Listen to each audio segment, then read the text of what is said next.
Wait, like, so you're telling me I can buy stuff because I am out of moisturizer and You can buy toner. from the website. You cannot buy Will from do. Sephora. Thanks, Mom. It's the store I have a problem with, not That's that brand. That's not the fine, but brand. thanks for paying for it. No, Love you. I didn't say I was going to pay for it. Welcome to the Social Dialogue Podcast. We're a mother-daughter team, both working in the world of social media management. Join us as we share our different perspectives on life today, including trends, fashion, friendships, and career, and how social media impacts it all. Together, we bring two perspectives to one conversation. I'm Shane. And I'm Jenna. And we're excited to bring you this new episode of the Social Dialogue Podcast. It's You been look more great. Well, thank you, I love dear. your pink. It goes with our theme. There we go. Yeah, I match. Oh, that's perfect. All right. Well, let's just go. It's one of Okay. those days. All right, so we'll start like we normally do. Hi, Nana. Oh, hi, Mommy. How are you? I'm tired. You're always tired. Every time we record something, you're tired. What are you so tired from? Everything. Oh, come on. Get real. I'm Oh, always gotta get- tired. Wait till You you gotta get revved up. worried. We're in the job search now, so you're going to need some extra caffeine without Yeah. sugar. So there's a sugar thing with that. Well, I want to introduce you to one of my oldest social media friends today. Not that she's old, but we have been friends on social almost since the beginning from when I launched this business. So first, let me introduce our guest, Anh Nguyen, and then I'll tell you a little bit about how we got to know each other. So Anh partners with nonprofits, impact startups, and purpose-driven businesses to create marketing roadmaps driven by clarity, community, and purpose. But here's where it gets interesting. Her own journey didn't start in a boardroom. It began in a refugee camp where her Vietnamese parents planted the first seeds of resilience, resourcefulness, and heart-led leadership. As a proud first-generation American, she's turned those roots into a purpose to help brands tell their most powerful stories to spark change and make an impact in their communities. And we know that much like both Jenna and myself, Anh is a true connector. So Anh Nguyen, founder of Amplified Marketing, welcome to the Social Dialogue Podcast. Thank you so much for having me. And I love the fact that we're all kind of matching in the pink. I didn't even think about it. To be real, I was like, what do I have clean in my closet this morning? I feel Because that. it's been that kind of month, right? I get that kind of year, that kind of decade. Absolutely. Well, and we are recording this on a Wednesday. So, on Wednesdays we wear pink. So On Wednesdays, we wear pink. that's one of Jenna's favorite movies. Absolutely apropos. I love So, it. Jenna, we go way, way back to my days of mobile chat. And I don't know if you remember this, but there were times when, I had to book it out of your violin concerts or your play practice. I had to get home because at 9 p.m. on Wednesday nights, I was the sidekick in mobile chat way back when tweet chats were everything. Tweet chats were fun. They were a way to communicate back and forth. We had multiple people. There were times when we had over 100 people on mobile chat, and my role was to sort of be the sidekick. So Patrick, my client from Ready App, he was running the tweet chat, and I was over here on the side making friends with Anh and with all the other people who came on, and we had this whole crew of women, and we started spa chat sort of on the side. It was ridiculous. We were having a whole side conversation, but we were tagging both spa chat and mobile chat. And Patrick was like, what are you talking about over there? He's like, we need to be talking about mobile applications. And then we were like, no. Then we started talking about chocolate at some point. And then we met. It became this whole thing. Right? Because you and I would come on, and then I think it was Jeanette too, and we're like, man, what a week. Wouldn't we love to have a And Linda, remember Linda? There were so many women on there. It was awesome. And then we got to meet in person at Content Marketing World in Cleveland. And that was so fun. And we went to a chocolate cafe, you, me, and Amy, and had so much fun ordering all that. Oh my God, that place was so chocolate. delicious. On a side note, just sort of on the softer side of personal stuff, knew Jason Spencer online. And so she was there with us when we were all grieving that tragedy. And she has also been a wonderful ally since October 7th. And I appreciate every time you send me a message and every time you're blown away at is this really happening? Yes, it really is. So I appreciate that. So I'm glad, Jenna, that you get to meet her. Yeah. Me too. I'm excited. feel like I'm not doing enough to be an ally even. So I appreciate you saying that. Every little message matters. So thank you. Thank you for saying that. Hi, Jenna. Hi. Okay, I'm going to kick things off. So, you focus not just on social storytelling, but content in general. How do you describe content and how do you advise clients when they are building their social strategy? Well, where do we start? So it's funny that we, in the marketing world, we bandy that word about like it's nothing, right? Content, content, content. But when I say that to my clients, oftentimes I kind of get this blank look like, oh my God, what are you talking about? And then I have to back off and I go, okay, anything that I write for you, anything that is produced, whether it is written, whether it is video, whatever, that falls under that umbrella of content. And that's what I mean when I say content. So it could be social media, it could be a video clip, it could be long form video, it could be a blog article, whatever we're writing to help get your brand out there. And that's typically how I explain it. And then they get it. That's great. And I know lately you have been taking the stage. You've been using the mic. I'm seeing you online, on live streams. You've been on stage at conferences speaking. So when you do that, what kind of messages are you sharing with the audience who's there? And I mean, I guess it kind of depends on who's in the audience, but what kinds of places are you sharing your message? Yeah. And I'm going to answer that in a second because I think I just forgot to answer Jenna's second part of her question. Sorry, Jenna. This is what happens when you're 55 Hey, you're and so you have fine. way too many things going on.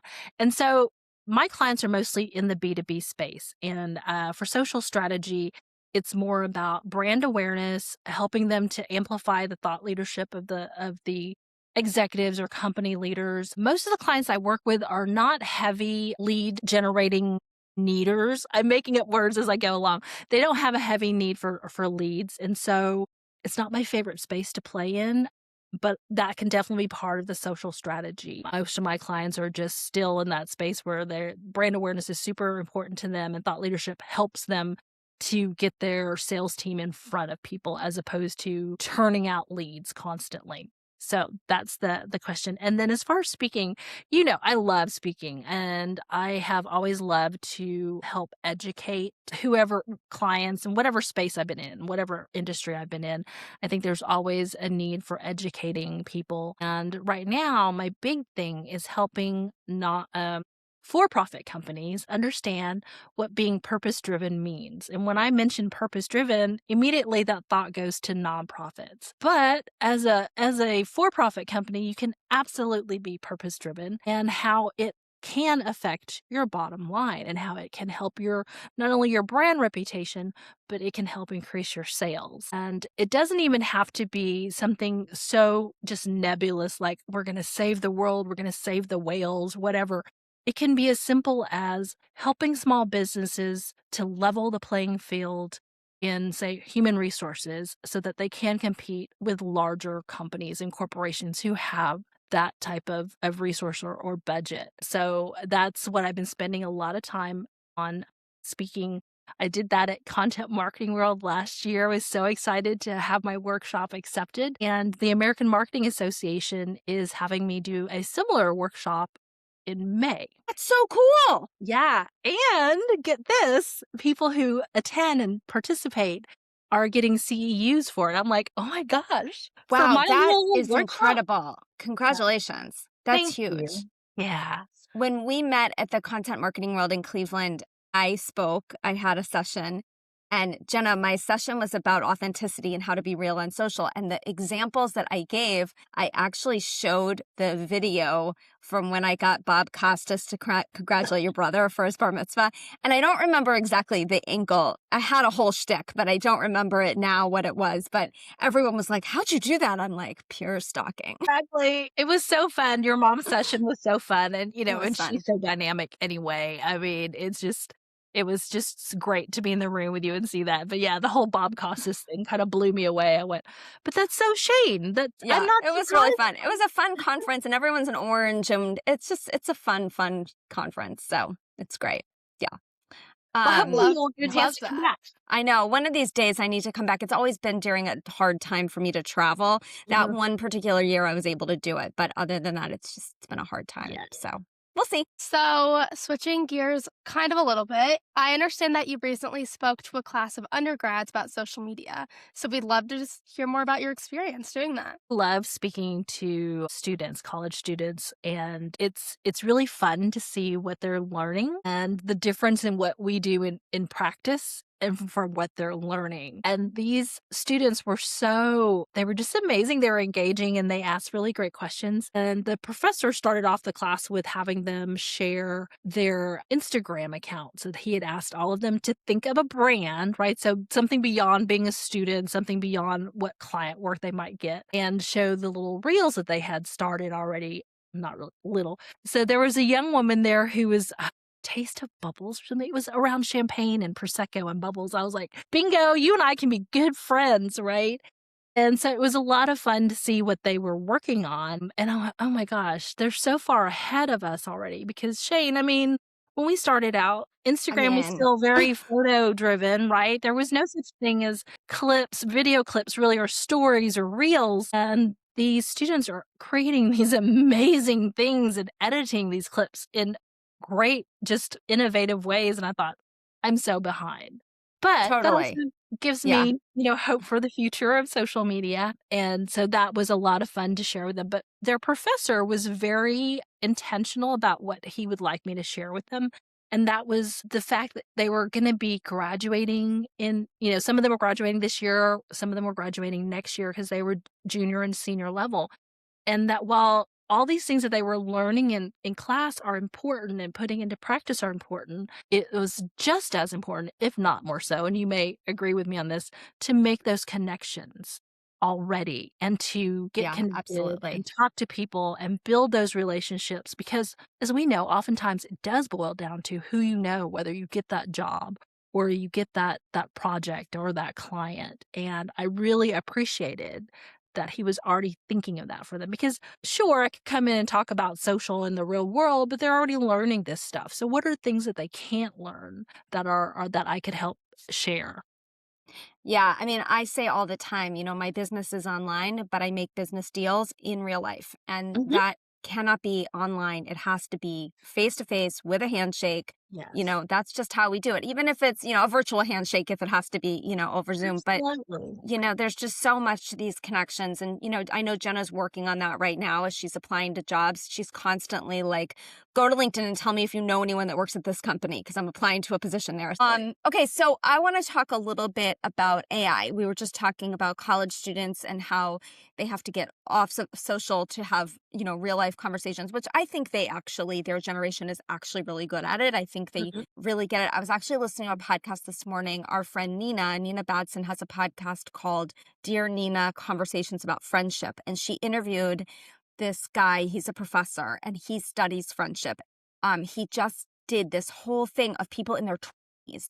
And Jenna, it's really interesting about like how and why friends come and go in that decade because everyone's very transient. Everyone's at different stages. Yeah. Jenna knows someone her age who just got married and had a baby.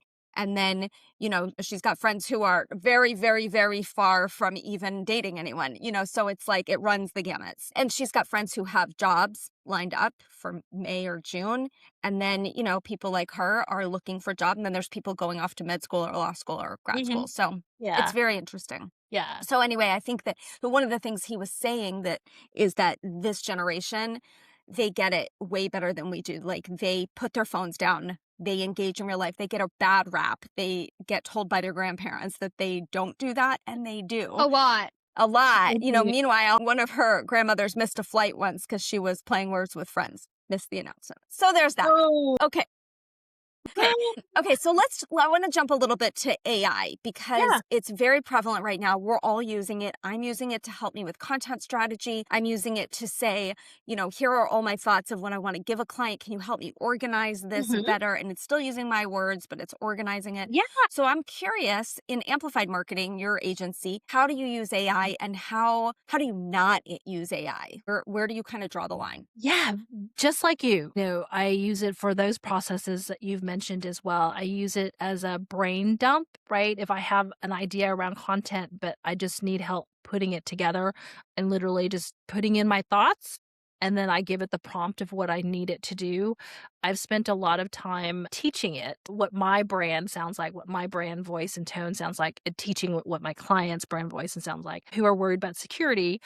I get it. It is a concern, but I also am very intentional about the level of, I guess, the account level that I've purchased, because it's not sharing my information essentially.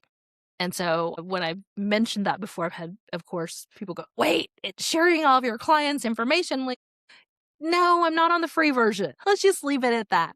Yes, AI. Every time you turn around, people are talking about AI. I almost feel like it's AI just overwhelm, I think is the best word to use, because there's consultants who are trying to help people. There's people who are trying to figure out how to use AI for themselves. And it's just a lot. And I feel like people just jumped on this bandwagon immediately. And it has its uses, don't get me wrong. ChatGPT is my friend and is my workhorse. And I use it for helping to outline my presentations and putting my thoughts together in a good flow. I help it to write my content. I go, okay, here's the piece of content that I finalize. Give me an inspiration for the visual, right? For the image. And so I do all those things. I help it. I even ask it for recipes. I do too. Yeah. I I was once making brisket on the big green egg, and I'm terrible at the big green egg. So I'm like, I need you to tell me, like, step by step exactly what temperature and exactly how many minutes. And it was like down to the detail. So the Yeah. brisket came out great. Oh, that's fantastic. Exactly. I'm like, I have these ingredients on hand. Find me a recipe, because I do not want to go back to the store. That's so smart. Just That's really smart. Jenna, do you have that fear about AI, like security wise? Do you worry about that at all? No, because I don't really put in any personal information in there. I mean, it knows enough about me to like write a bio about me, Mm-hmm. but also it'll write a bio about me, but it's not always accurate because it's mostly like I use it like mostly for work. So like when it was saying like the thing outside of work, you can see me, and then it was things that I do during work. It wasn't even Uh-huh. like it wasn't like FaceTiming my friends and family or shopping. It was like, wait, I can pull it up. It was so bad. I was like, this is not outside of work. It said, outside of work, you'll find me deep in Adobe Creative Cloud, building my portfolio, analyzing social trends, or planning my next creative project. How was that outside of work? That's all work. That's all of that. Exactly. not So, outside of work. so clearly my AI only knows me as work. So far I'm not scared, but I also know where to draw the line. No, Okay. that is a good point, Jenna. I don't know. People are either scared of it or have not utilized it fully. And even as much as I use it, I know that I'm not using it to its full capability.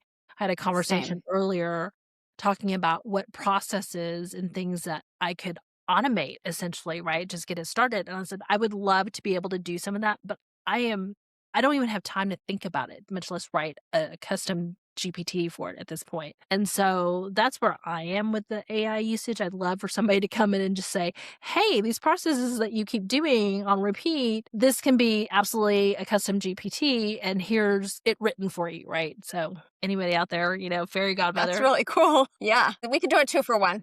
Yeah. Stuff like that.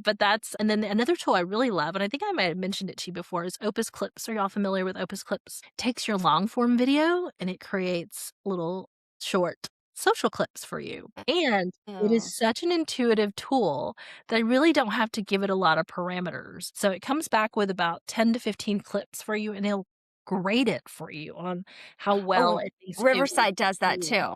This Yeah. podcast platform totally, Oh, and it fantastic. rates at like 99%, 70%. It's funny though, sometimes the ones that are rated 70%, I'm like, this is more on our brand. Though, like sometimes the 99% clip is like too technical for the audience, so I don't use it. Yeah.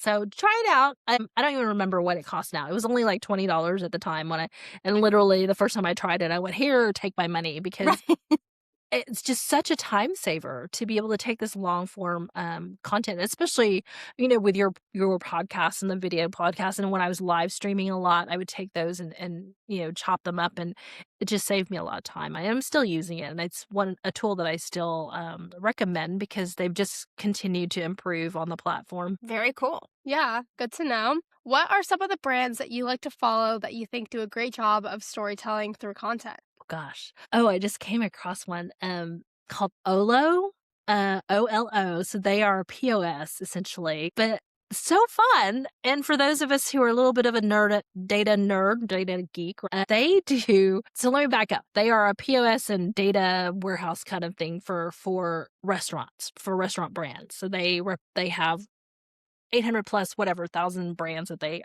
are their customers. And recently I talked to them because I was looking for a fantastic social example that was in the B2B space that was fun and not boring, because B2B tends to be a little boring, right? There's not a whole lot of leeway to do a lot of fun things. And since it was close to the Super Bowl, they shared what they'd been doing the last few years. So one of their customers is the Great American Cookie Company. Are y'all familiar with Great American Cookie? I love Big Great fan. American cookies. Okay, so I you know am a those huge big fan. cookie cakes that they I Big inhale fan. them. Inhale. Okay. So this is so fun, and I love this, and I hope this gets into the final, because I'm telling you, go follow Olo, and then connect with Haley Vong, who is their VP of content and all that. She's fantastic. Jenna, go connect with Haley Vong. Vong, VONG, yes.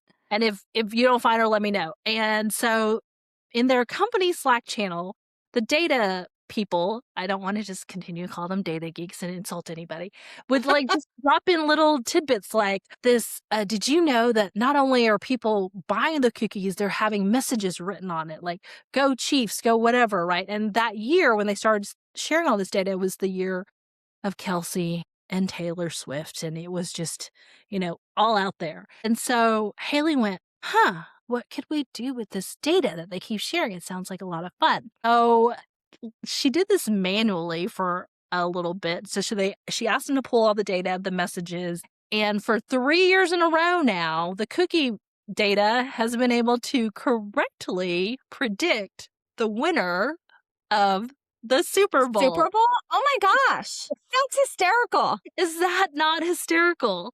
Yeah. And so on the Friday before the Super Bowl, she does a short little recap of what's going on, what the data is telling them, and all this stuff. And then the Monday afterwards, she shares even more data and says, hey, we did it correctly, right? And so this year, again, they predicted it. So if you follow Olo's LinkedIn page, you can see the video clips and stuff like that she's done. And that's only platform that they share that on, because they're B2B. Brilliant. Is that not brilliant? Yeah. And so follow Olo. I love them. Everybody says Wendy's, but Wendy's is so blasé, right? I'm all like, whatever. They were funny on Twitter. You got to give them to them on Twitter. Absolutely. Kudos to them for the things that they did on Twitter. Oh gosh, what was one that I came across recently? He was very fun too, now that I'm thinking about it. I do appreciate Southwest Airlines social media. The Tampa airport, have y'all followed them? Yes, they do great stuff. They do fantastic stuff, right? With that big flamingo and oh my gosh, that's hilarious. I love it. I'll tell you another one that's similar to that, like same kind of organization, is our Metro Police Department, the Louisville Metro Police Department, LMPD. They are hysterical. I love it. I don't know why. Really? I don't know why they do this, but they're very funny on Twitter. Yeah, and then their tweets get shared on Instagram. They're hysterical. Oh yeah, my gosh. It's really funny. And the National Park Service, also very funny. That's exactly. That was my next one that I was going to share, was the National Park Service. Now, a lot of this doesn't have to do with my B2B, it's except just for fun. Olo, but it's just fun to follow them and go, well, how could this work possibly in another vertical or something? So it's inspiration and it's fun. And you just need something fun in your workday, because we're just, underwater content all the time. Absolutely. Okay, so speaking of content, you shared something on LinkedIn last week and I learned something. It was about the Lunar New Year, so happy Lunar New Year. I did not know that Vietnamese people celebrate that. I thought it was only Chinese. So I learned that from you, so thank you. And this is the year of the fire horse. Yeah. And this is what you wrote, in case you don't remember. This is what you wrote. Becomes burnout. So can you talk more about that? Because it was such a poignant message. Well, thank you for bringing that up, because I really wanted to celebrate my culture, but also have something that was a meaningful message, especially on LinkedIn, and thinking about business-wise, right? And we talk about burnout quite a bit, especially among women, and I don't think we talk about it enough, actually. But just a really fun fact real quick is Chinese, Vietnamese, Koreans, Mongolians, Tibetans, and I think, and some communities in Malaysia, Singapore, and Thailand that celebrate the Lunar New Year. And I say this because Thailand has a separate, New Year later on. So I know when I mentioned that Vietnamese people celebrate too, they're like, then why is it just called Happy Chinese New Year? I said, I think that's a Western construct. It really Right. should be Lunar New Year, right? Yeah. Well, I learned something new, so thank you for sharing. You're welcome. I'm glad. So just thinking about, you have all this energy and you have all this excitement and I'm thinking of myself, like when I have a new idea or I'm going into something that I love, I still have to be grounded with a solid plan or a foundation. Otherwise, it's just not, going to work out and I'll be the first to admit, there have been many times where I'm like, oh, that's a fantastic idea. Let's do it, right? It's kind of that shiny object syndrome. And so that's the intent I bring behind sharing that is like, yes, it's great to have this excitement, it's great to have this fire and this passion for the things that you want to do. But let's remember to stay grounded with a solid foundation, solid plan to help make it be as successful as possible. That's a great message. Thank you for Love sharing. that. Especially As for we the new year. Yes. Yes. So as we wrap up, we want to know what's next for Amplified Marketing? What are your goals? And specifically, like what kinds of clients should contact you for your guidance? And of course, how can they reach out? Absolutely. Thanks for asking. My goal this year is to grow a little bit more. I've intentionally maintain my solopreneur status for about a decade because I didn't want to grow fast. I didn't want to have to deal with a team. I know you have a successful team, Shane, so I'm going to have to lean on you for some advice and tips. I definitely have a learning curve still. And there's definitely moments where I'm like, how am I going to manage this? But we get through it. Yeah. So, because I'm getting to the point where I do need some help to manage the day-to-day, the content creation, because I'm out there speaking, I'm out there connecting with people to work on my business and not just in my business. So that's my goal this year is really to be intentional about that, find the right contractors to help me because I am a little bit type A where it's my clients, I need to hang on to it.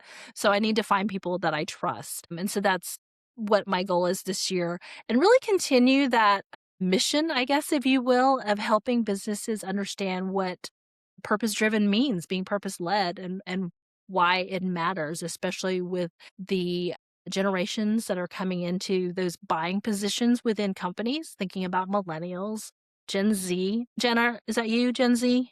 Yes. Okay. So for you guys, having a purpose, standing up for something, having values is very important, is a deciding factor on who you buy from. For my generation, Gen X, it's a nice to have, but it's not going to, keep me from buying from somebody unless they're just absolute douchebags. You can edit that out. It's a good word. It's a good word. We'll keep it. Completely lacking in morals, right? Then I'm like, no. But standing up for something like, say, the climate is important to you, or standing up for, just whatever purpose is important to you. That does affect your bottom line because these are the decision makers for companies in the future. I looked up the stat and it's something like $170 billion of buying power for these generations. Yeah. So that's nothing to sneeze at. Wow. Yeah. And so Yeah. when I hear that, companies go, oh, okay. And I was like, yeah, billion with a B, right? And so that's part of my mission or continued mission for this year. Yeah, I definitely feel like there's been a shift, and probably because I have a daughter who likes to shop, but I feel like You're welcome. the decisions that she makes and the brands that she likes, I'm like, oh, what's this on Aritzia? I'm too old to be shopping there, but there's things on there that I'm like, oh, this, I Yeah. could wear this. Yes, Mom, you can pull off anything. She totally can. I need the bottom half of the t-shirts. That's what I need. I can't do the teeny I tiny just find t-shirts. my wire. I also have good morals when it comes to shopping. There's certain Yes. brands I won't shop at. Yes, that's true. And there's some that I won't pay for if you shop there. So I know that Sephora is the only place you can find some of your stuff, and I'm pissed off at them. That's not true. I we can will find it not on shop their there. websites.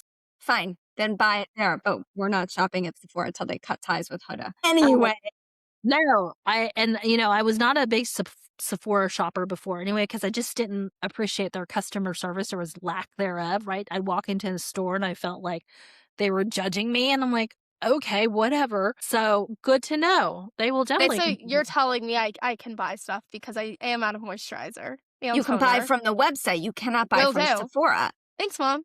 It's the store I have a problem with, not That's that brand. That's Not the fine, brand. but thanks for paying for it. No, Love no, I didn't say I was going to pay for it. I didn't say that. you. I think you did. I didn't. I just bought you a Veda. So I'm gonna no. say neutral. Not the Aveda. What? Even the Aveda was free.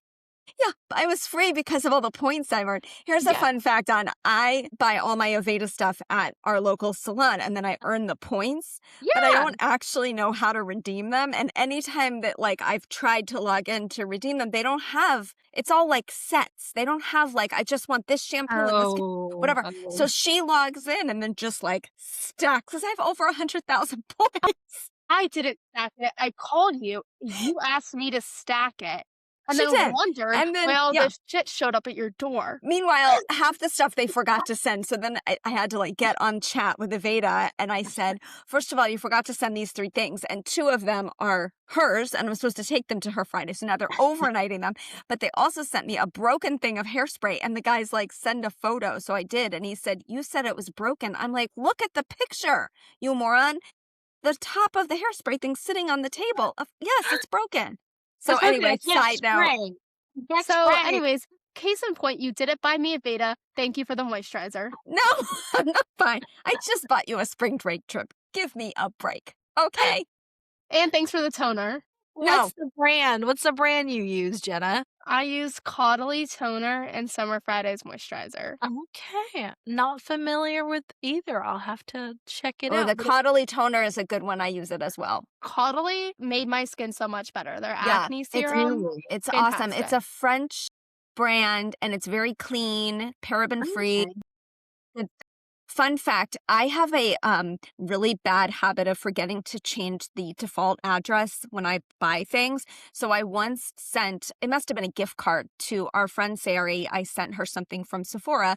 And then a week later, I logged on, ordered my toner, and accidentally sent it to Sari. And she was like, thank you so much. Because she is like a Francophile. She loves Paris. She's been there several times and she loves it. And she's like, thank you. I'm like, why would I send you toner? If I was going to send you a gift, I'd send you like French perfume.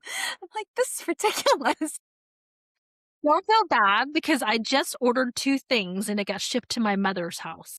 Oh, I do it all the time. At the beginning of the school year, my son in the dorms in Florida got a big box from Athleta of like 4 different sizes of extra small women's puffer coats. And he's like, I'm going to kill you.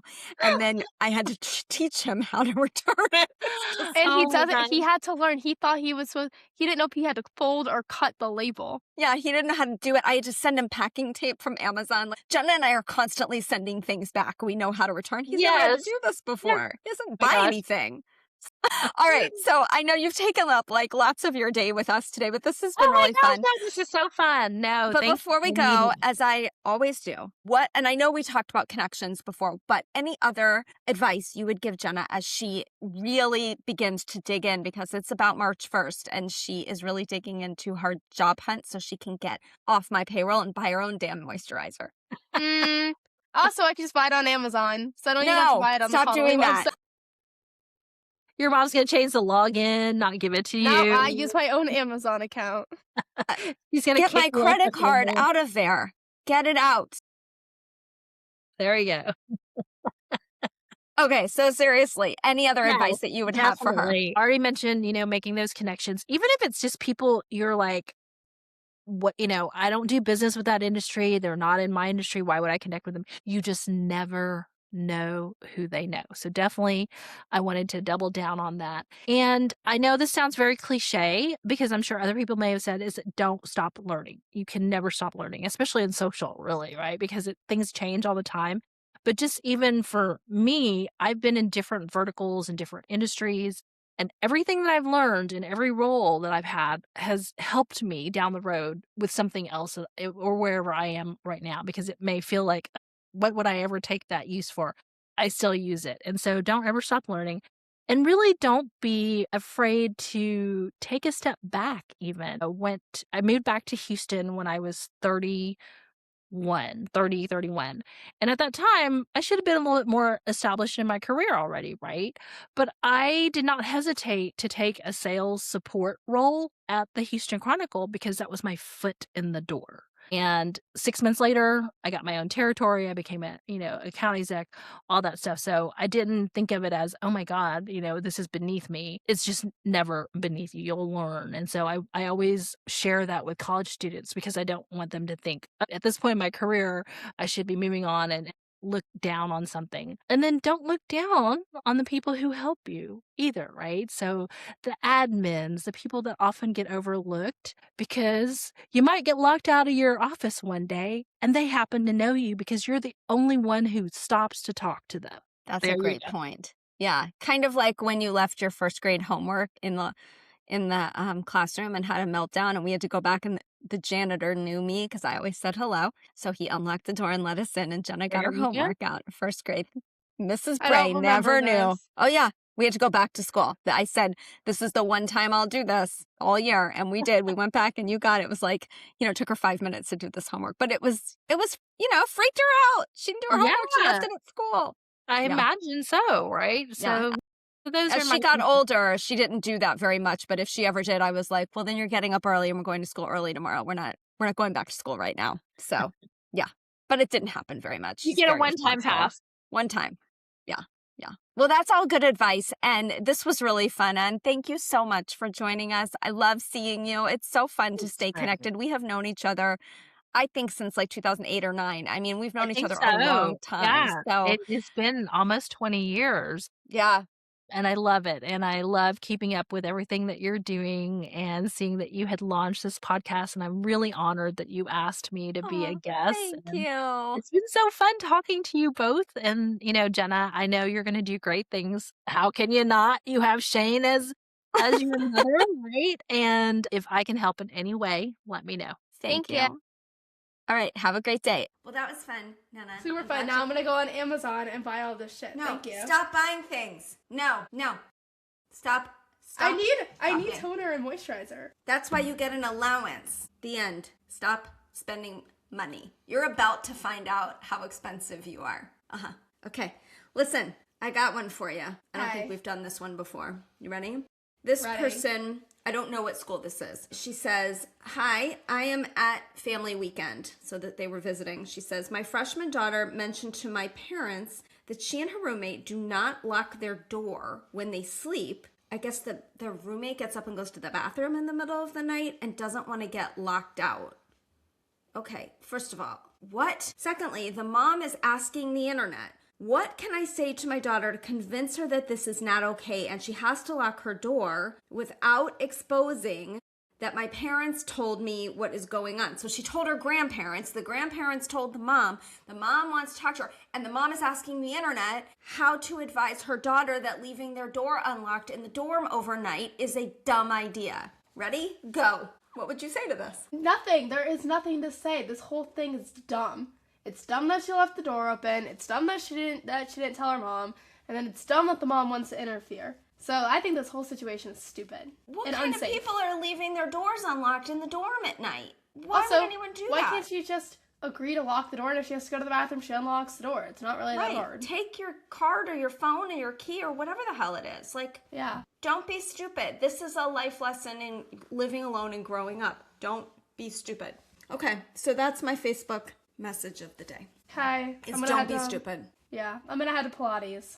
I did Pilates today. We did a bunch of new moves, and it was a really good class, and my core is going to hurt tomorrow, but it was good. I also walked the dog 3.66 miles this morning. Wow, she tired. Yeah, you'd think she would be. She's tired at the moment, but she's had some crazy in her today. Nuts. Yeah, so I told Dad, never again am I getting a big, heavy, strong dog like this. And he said, I have been waiting for you to say this, and I am prepared to tell you that the next dog we get, I will pay to ship it to camp to get it trained so it doesn't pull on you anymore. I said it could be a few $1,000s to do that. And he said, whatever it is, I want my great big labs. So Wow. I know. There you go. So this week we have learned that labs are important to him, and he is happy to pay to not wait in line. Because last weekend, your brother, I appreciate that when your brother's on his own dime, he's using wait and save on the Ubers or the Lyfts or whatever. But don't do that when Dad's in town. Dad doesn't want to wait. He is willing to pay a premium to not wait. And then he bought the tickets into the bar. You had to pay like $11 a person for entry. So he did that earlier in the day. But as we were walking into the bar, I'm yelling into his ear, get the line skip, get the line skip, get the line skip. So I'm like, you need to learn where the priorities are. He doesn't want to wait in line, and he will pay for it. So now we know what Dad will pay for and will not pay for. Well, I think I know what he'll pay for. What? When I ask him to pay for things. Yes, well, it's different with Ryan. You're his little girl. Yeah. He doesn't even know yet. I got an idea for your graduation gift, and he doesn't even know What? about that. What is it? I can't tell you. Is it designer? No, it's not designer. I'm not getting you a Louis Vuitton. Calm down. I got you one in Paris. I'm not getting you another one. Yeah, but a Prada or... No, I got you a Louis Vuitton, and I don't have a Louis Vuitton. You have a Louis Vuitton from Paris, and then you have the little wallet that we split when you were in California. So that's enough. It's not that. It's not a trending type of item. It's something you'll have forever. So you'll see. Okay, have a great day. Enjoy Pilates. Work hard, and I love you. Love you. Bye. Thanks for joining us on the Social Dialogue Podcast. If you liked today's conversation, be sure to leave us a 5-star rating and a review and share it with a friend. Keep the dialogue going with us on social. Find us on Instagram, TikTok, Facebook, and YouTube. I'm Shane. And I'm Jenna. Thanks for listening.